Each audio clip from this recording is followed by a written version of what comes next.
بسم اللہ الرحمن الرحیم۔ السلام علیکم میرے مسلمان بھائیوں، بہنوں، بیٹیوں، بزرگوں، دوستوں، عزیزوں۔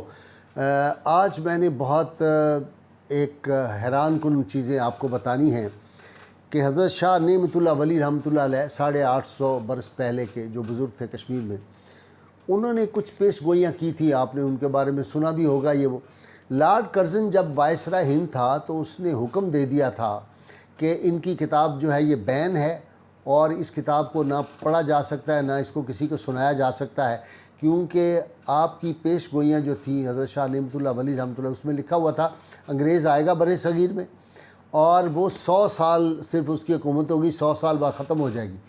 وہ اقتدار کے نشے میں اندھا تھا ہوا لارڈ کرزن نے کہا یہ کیسے ہو سکتا ہے کہ 100 سال بعد ہماری حکومت ختم ہو جائے گی، لہٰذا اس کو بند کرو۔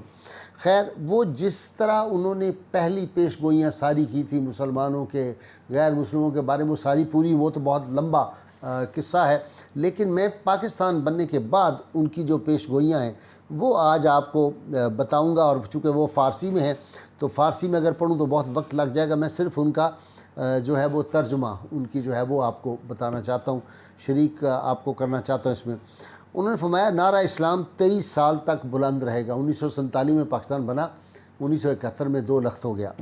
نعرہ اسلام 23 سال تک سر بلند رہے گا، پھر دوسری مرتبہ ان پر قہر نازل ہوگا، اور 1947 سے لے کر 1971 تک پاکستان اور بنگلہ دیش ایک ہی ملک تھے، اور پھر 1971 میں مشرقی پاکستان ہم سے جدا ہو گیا۔ یہ بات کا تبصرہ ہے، لیکن ان کا صرف اتنا ہی ہے کہ پھر دوسری مرتبہ ان پر قہر نازل ہوگا۔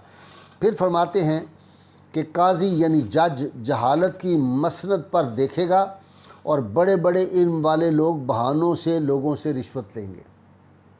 رشوت کا جو آج عام ہمارے ملک میں ہو گیا ہے، ہر سطح کوئی ادارہ اس رشوت سے نہیں بچا ہوا۔ یہ اس وقت 850 سال پہلے اللہ کے ولی کی نگاہ جو ہے بتا رہی ہے۔ پھر مانتے ہیں کہ جج اگر چند سکے مٹھی میں رشوت دے گا تو قاضی شکاری کتے کی طرح بہانے کرے گا۔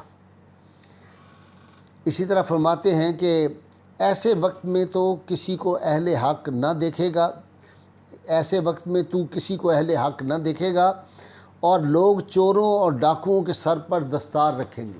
آج ہم دیکھتے ہیں کہ جتنے لوگ کرپٹ ہوتے ہیں، جنہوں نے مال لوٹا ہوتا ہے، ان کی لوگ عزت کر رہے ہیں، انہی کے نعرے لگا رہے ہیں۔ پاکستانی سیاستدان آپ دیکھ رہی ہیں جو ان کا حال جو اقتدار میں ہوتے ہیں۔ پھر آگے فرماتے ہیں مسلمان نماز روزہ سے غافل ہو جائیں گے اور شہوت کے قیدی بن جائیں گے، اور دنیا میں ایسا ہی ہوگا، روزہ، نماز اور احکام ایک دم غائب ہو جائیں گے، اور مناجات کی محفلوں میں ریاکارانہ ذکر و فکر ہوگا۔ آج آپ دیکھ لیں ہماری جو دینی محافل اور مجالس لوگ کرتے ہیں، وہ کیا ریاکاری وہاں پہ ہو رہی ہے، کیا نعت کی محفلوں میں ایکٹنگ ہو رہی ہے، کیا تبلیغ کے جو وفود جاتے ہیں ان میں کیا ایکٹنگ ہو رہی ہے، اور عملی زندگی میں جو ہے وہ اسلام کوئی دور دور تک نظر نہیں آتا، لیکن باہر جس طرح ریاکاری ہوتی ہے، دکھلاوا۔ اس کے بعد فرماتے ہیں اس کے بعد ہندوستان میں ایک شورش ظاہر ہوگی اور مشرکانہ سرزمین پر فتنہ اور فساد برپا ہو جائے گا۔ پھر فرماتے ہیں اس خلفشار کے وقت پر بت پرست کلمہ گو مسلمانوں پر اپنے ہندوانہ قہر و غضب کے ذریعے جابر ہوں گے، اور مدد کے لیے شمال اور مشرق سے غائبانہ امداد آئے گی۔ جنگی ہتھیاروں سے لیس ماہر جنگی حکمت عملی والا لشکر آئے گا، جس سے مسلمانوں کو زبردست قوت ملے گی۔ یہ انشاءاللہ ایک دور آئے گا جب ہماری ہندوستان سے لڑائی ہوگی، سینٹرل ایشیا سے لوگ اٹھیں گے، افغانستان سے جو صحیح عقیدے والے مسلمان ہیں وہ انشاءاللہ آئیں گے مسلمانوں کی مدد کے لیے۔ عرب، ترک، ایران اور مشرق وسطیٰ والے امداد کے جذبے سے دیوانہ وار آئیں گے، پہاڑوں بیابانوں کی طرف سے اعراب آئیں گے، اور آگ کا سیلاب ہر طرف رواں دواں ہوگا۔ چترال، نانگا پربت، چین اور گلگت ساتھ ملیں گے لڑنے کے لیے، اور تبت کا علاقہ میدان جنگ بنے گا۔ ترکی، چین اور ایران اکٹھے ہو جائیں گے اور ہندوستان کو غازیانہ فتح کر لیں گے، انڈیا کو فتح کریں گے۔ یہ چونٹیوں اور مکڑیوں کی طرح راتوں رات میں غلبہ حاصل کریں گے، اور میں قسم کھاتا ہوں کہ مسلمان قوم فاتح ہوگی۔ یہ ہے وہ خوشخبری پاکستان کے لیے اللہ کے فضل و کرم سے کہ الٹیمیٹ اینڈ جو ہے وہ پاکستان کا ایک جھنڈا بلند ہوگا اور انشاءاللہ ہم دنیا پہ حکومت کریں گے۔ فریضہ حج کے بعد اور نماز عید سے پہلے ہاتھ سے نکلے ہوئے علاقوں کو واپس حاصل کر لیا جائے گا۔ جو غاصبانہ قبضے کی زد میں آئے تھے، جو جنگ میں کچھ علاقے انہوں نے لیے ہوں گے، وہ انشاءاللہ واپس ہوں گے۔ دریائے اٹک کا پانی 3 بار کافروں کے خون سے بھر کر جاری ہوگا۔ لاہور شہر، پنجاب، کشمیر، دریائے گنگا اور جمنا کا علاقہ اور بجنور شہر پر مسلمان قبضہ کر لیں گے، غالبانہ قبضہ کریں گے اللہ کے فضل سے۔ اور پھر فرماتے ہیں کہ یہ لڑائی 6 ماہ تک جاری رہے گی اور مسلمان اللہ کے فضل سے فتح سے ہمکنار ہوں گے۔ یہ باتیں جو ہیں یہ ہمارے لیے کتنی امید افزا ہیں۔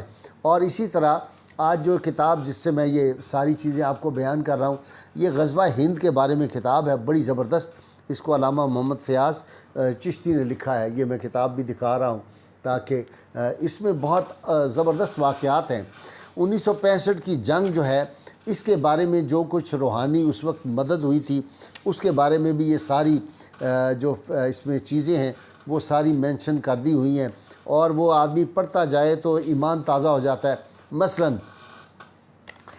یہ ممتاز مفتی صاحب نے اپنی کتاب لبیک میں لکھا ہے، وہ فرماتے ہیں جب 1965 کی جنگ شروع ہوئی تو مسجد نبوی میں اللہ تعالیٰ کے نیک بندوں نے رسول اللہ صلی اللہ علیہ وسلم کی زیارت کی اور دیکھا کہ حضور صلی اللہ علیہ وآلہ وسلم جنگی لباس میں اصحاب بدر کے ساتھ پاکستانی فوج کی مدد کے لیے تشریف لے جا رہے ہیں اور فرما رہے ہیں کہ پاکستان پر حملہ ہوا ہے، ہمیں اس کا دفاع کرنا ہے۔ یہ تب تھا جب ہمارے اندر اتحاد تھا، اتفاق تھا، اور وہ جذبے تھے۔ 65 کی جنگ جن لوگوں نے، میری عمر کے لوگوں نے دیکھا ہے، ان کو پتہ ہے کہ ٹینکوں کو، جو ہماری جیپیں گزرتی تھی فوجیوں کی، اس کو لوگ چومتے تھے، ہمارے فوجی جوانوں کے ہاتھ چومتے تھے۔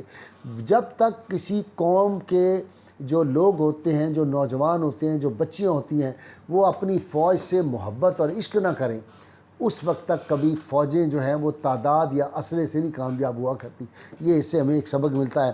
اسی طرح اسی کتاب میں لکھا ہوا ہے انہوں نے کہ روزنامہ کوہستان نے 10 ستمبر 1965 کے اپنے شمارے میں لکھا کہ ایک شخص نے حضرت علی المرتضیٰ شیر خدا کو خواب میں دیکھا کہ وہ مجاہدین میں اسلحہ تقسیم کر رہے تھے، کہ پاکستان کی جنگ کے حوالے سے وہ مجاہدین کو تیار کر رہے تھے۔ اسی طرح جو فوجی بھارتی جو فوجی تھے 1965 کی جنگ میں، وہ آپ کو پتہ ہے کہ سینکڑوں کی تعداد میں گرفتار ہو گئے تھے۔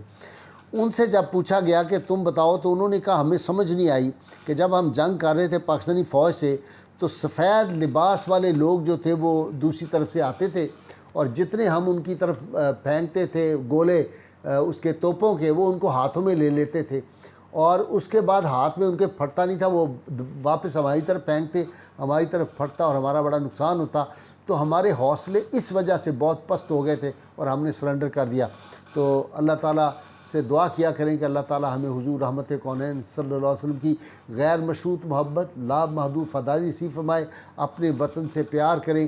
میاں محمد بخش رحمۃ اللہ علیہ نے بڑی کمال بات کہی تھی، توڑے کتے بن کے رہیے وچ وطن دیاں گلیاں، در در چڑکاں سہندے رہیے پھر پردیسوں پلیاں، نعرہ لگائیے گلی گلی یہ نعرہ گونجے۔ پاکستان کا مطلب کیا؟